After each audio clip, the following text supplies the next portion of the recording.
Rasım abi hoş geldiniz. Ay, hoş bulduk Ucal'cığım ya. Ne kadar iyi bir program böyle. Çok sevindim ha. Rengiz Hanım iyi ki bizi çağırmış. Evet çağırdı da arkadaşları şöyle bir hani dans yaparken, raks eğlerken şekillerine bir baksak. Onlarla beraber nasıl yaratmışlar bunları diye bir konuşsak mı? Rengiz Hanım arkadaşları bir raks eğlerken izleyebilerik mi? Deməli Rüfət, indi sən get bizim dostlarımızı danışdır. Ay, ne güzel. Qonaqlarımız artıq onların səsini eşitmək istəyir. Buyur, rəssamların yanına get. Görək onlar necə oldu, rəssam oldu. İstəyirsən Cəmiləyə müraciət elə. Sağ ol. Mən səni tanıyıram Cəmilə. Bəs sən öz şəkillərini satmısan? Yox. Hələ belə şey olmuyor. Mənə bir tanesini hediye vererdin de ne olar? Baxarıq. Yaxşı. Yaxşı. Və Cəmilə, sən də oradan aktrisa kimi tanıyırıq. Amma sənin başqa işlərin də var, başqa yaradıcı işlərin də var. Onları bizə göstərə bilərsən? Hansı işlər idi? Və araqçınları sən özün düzəltmisən. Bu araqçındır. Bunu demək olar ki, vışılı. Özün onları tikmisən. Tikmişəm. Tikmişəm. Bunu da elə indi başladım. Hələ qutarmamışam. Bəs onu neçə vaxt bundan əvvəl tikmisən və nə qədər onun üzərində işləmisən? Üzərində 2 həftə işləmişəm. Aha, 2 həftəyə, çox qəşəngdir. Buna 1 il olar.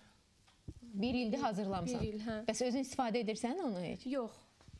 Ben isteyerdim ondan bir tanesini şöyle başıma. Bana kadar güzel. Birini getirirsen Rüfet bana. Daha iyi şeyler. O getir bana da şöyle tak bak saçıma.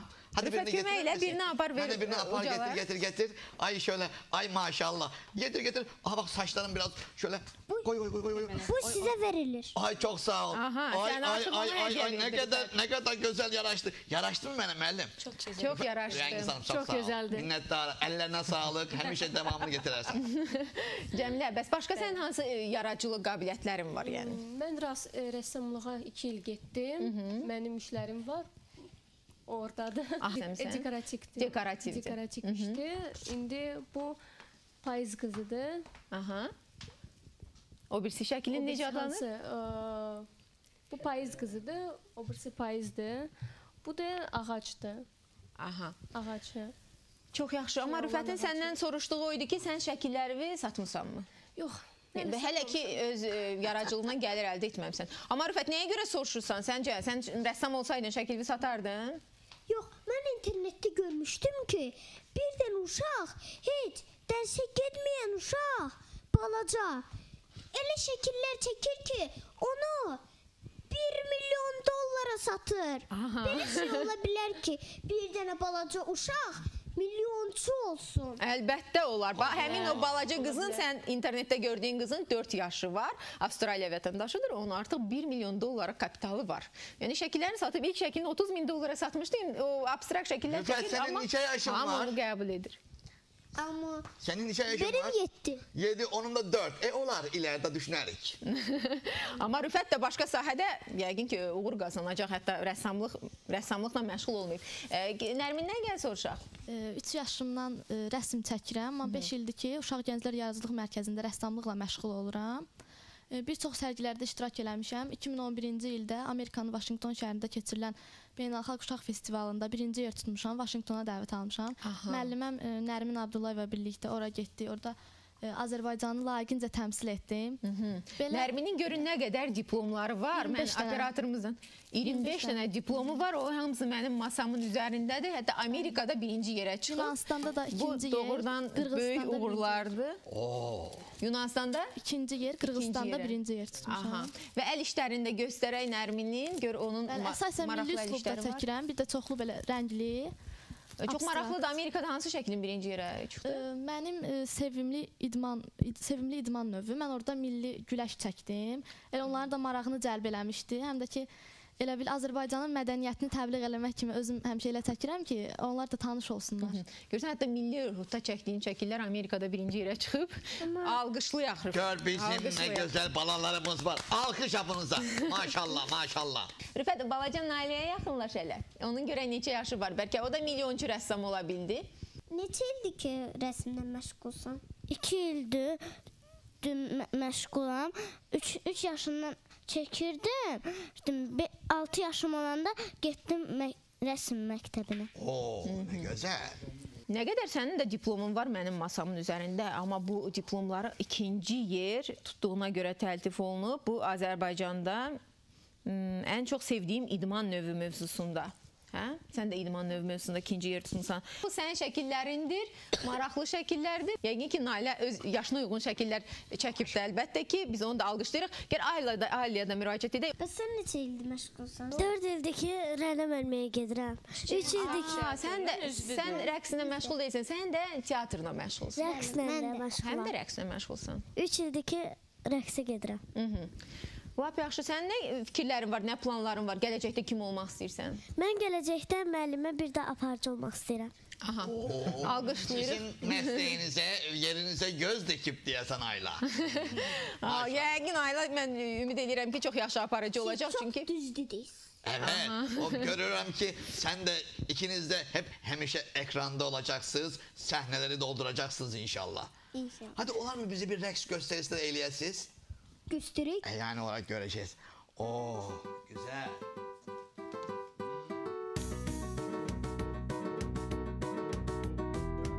En iyisini seven dürüst adamım ben.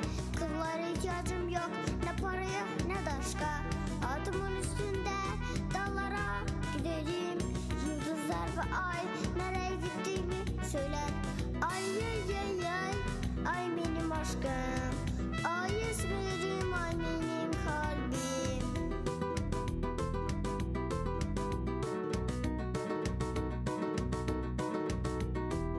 Gitar çalmayı severim şarkıyla birlikte. Aylı yeşillik eder bana şarkı söylediğinde. Reks etmeyi severim şarkı söylerken ben. Arkadaşlarım da buna şahit olur her an. Ay ay ay ay, ay benim aşkım. Ay esmerim, ay benim kalbim. Ay ay ay ay, ay benim aşkım. Ay esmerim, ay benim kalbim.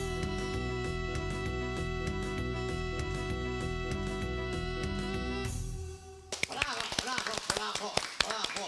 Gözlerim alamadım. oxudular, oynadılar və məharətini göstərdilər. Təşəkkür edirik uşaqlar. Biz Təşəkkürlər uşaqlarımızın yaradıcılığının nümayişinə bir qədər vaxt Maşallah, ayırdıq təbii ki. Rüfətin hələ gülləri də var. Çox sağ ol Rüfət, təşəkkür edirəm, çox sağ ol. Ay, ay, ay, Çok ne sağ kadar ol. centilmen bir arkadaş. Maraqlısı odur ki, bu uşaqları çox belə heyranlıqla əlbəttə ki, seyr edirik. Onların rəsmlərinə baxırıq, onların nə bilim çəkildiyi filmlərə baxırıq. Rüfət özü də bir filmə çəkilir bu yaxınlarda. Bizim tamaşaçılarımız onu seyr edəcək, özü əsas roldadır. Adın nədir həmin filmdə? Əmr Aslan. Əmr Aslandır. Əmr Aslan kimi sonra sənə müraciət edəcəklər küçədə. Amma belə uşaqlarımız çox azdır. Yəni biz əslində mövzumuz bunu müzakirə etməkdir. Və mən bir araşdırmanın nəticəsini diqqətinizə çatdırmaq istəyirəm. Nə yaxşı ki, Azərbaycanda aparılıb. Çünki biz həmişə dünyada olan araşdırmanın nəticəsini çatdırmalı oluruq. Vətəndaş Cəmiyyəti Gələcəyimiz naminə adlı bir layihədir ki, burada valideynlərlə sorğu keçirilib. Övladları ibtidai sinifdə olan valideynlərlə və 2% valideynlər övladlarının dərnəyə getdiyini deyirdi.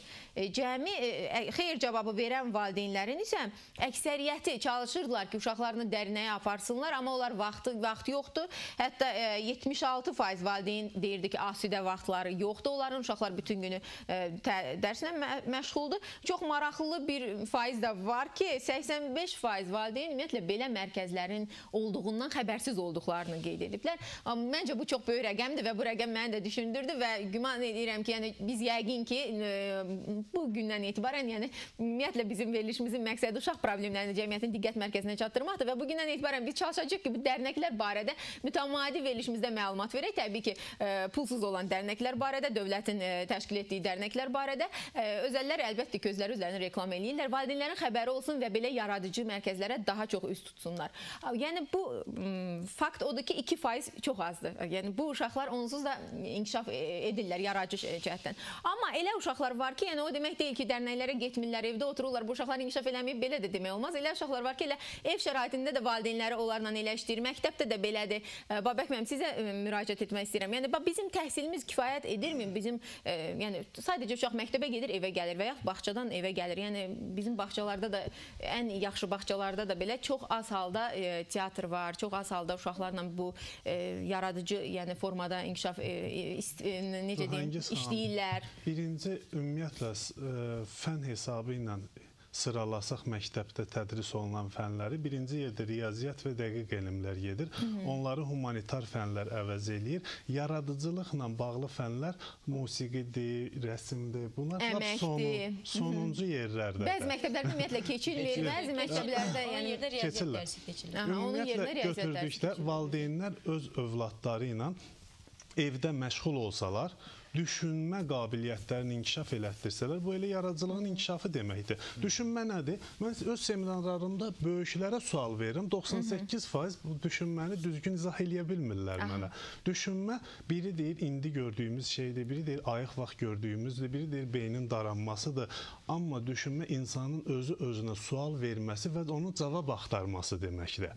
Ümumiyyətlə götürdükdə ünsiyyət, övladla ünsiyyət qurmaq, uşaqla evdə ünsiyyət qurmaq yaradıcılığın təməllərindən birini təşkil eləyir. Çünki sual vermək insanı yönləndirir və beyni avtomatik olaraq işləməyə məcbur eləyir. Qanatların olsaydı sən birinci hara uçardın sualını ver uşağa, gör səni heyrətlər içərisində qoyacaq cavablar verəcək. Sən olsaydın bu otağın quruluşunu bu cür deyil, başqa cür necə qura bilərdin? İnsanda yaradıcılığı inkişaf elətdirir. Bu tip suallar, valideynlər deyə bilərlər, mənim vaxtım yoxdur, işim çoxdur. 15-20 dəqiqə hər gün, amma müntəzəm olaraq bunları eləsələr, bu kifayət eləyir. Yəni uşağa ümumiyyətlə seçim etmə imkanı vermək hər yerdə, hər şeydə vacibdir. Mütləq yaradıcılığı öldürən amillərdən biri ən önəmlisi və ən önəmlisi tənqid olunmaq və səhv etmək qorxusudur. Yəni brainstorm deyirlər, beyin fırtınası, şirkətlərdə təşkil edirik bunu. Yaradıcı düşünmə texnikasıdır. Orada bir nömrəli qayda tənqid olunmamaqdır. Yəni tənqid insanın yaradıcılığını öldürür. Çünki əgər istənilən sayda fikirlər çıxardılmalıdır. Yaradıcı fikir əslində ən ağlasığmaz, ən qeyri-adi, axmaq kimi görsənə fikirlərin içərisindən çıxır. Yəni uşağın özündə tənqidi təfəkkür formalaşdırmaq lazımdır, amma başqası tərəfindən tənqid olunmamağı. Bəli, bir də bir şey deyim ki, bu günlər valideynlərin çoxsu disk alırlar, DVD diskləri ki, cizgi filminə baxsınlar, eləsinlər. Bu əyləncə xarakterlidir və insanı burada əsasən üstünlük əylənmək düşünməkdə deyil və oturub uşaqlar ona baxaraq əylənirlər. Düşünməli bir şey də yoxdur, çünki orada belə götürdükdə. Əgər düşünməklə insan bir şeylər inkişaf elətdirə bilsəydi, bir şeylər izləyənlər dahi olmuş olardılar. Yəni belə götürdükdə. Ümumiyyətlə, evdə valideynin ünsiyyət qurması və sağlam ünsiyyət qurması bu çox önəmli faktordur. Amma bayaq dediniz, məktəblərdə riyaziyyat fənli keçilir, ən çox qabaq yerdə durur. Amma mən eksperimentin nəticəsində demək istəyirəm, İsveçdə, Avstriyada keçirilib. Uşaqların məktəbdə 7-15 yaşında olan uşaqlar seçiliblər və məktəbdə onlara keçilən riyaziyyat və dil dərsinin əvəzinə, yəni həmin riyaziyyat və dil dərsi keçilir, amma həmin saatdan götürülüb və onlar musiqi ilə məşğul olur. Və nəticə də çox maraqlı olmuşdu ki, nəticədə o uşaqlar, yəni baxmayaraq ki, öz həmyaşlarından riyaziyyatı və dil dərsini az keçmişdilər, dil dərsində daha yüksək nəticə göstərdilər və riyaziyyatda isə onlarla eyni nəticə göstərdilər. O deməkdir ki, yəni uşaq musiqi ilə məşğul olmağı bu demək deyil ki, o təlimdən uzaqlaşır, bu demək deyil ki, o təhsildən uzaqlaşır. Əslində o daha yaxşı oxuyur, daha yaxşı təhsilə yiyələnə bilir. Mən üzr istəyirəm, ümumiyyətlə bunu bütün məktəblərə də aid eləmək olmaz. Məsəl üçün, gənc istedadlar liseyi var.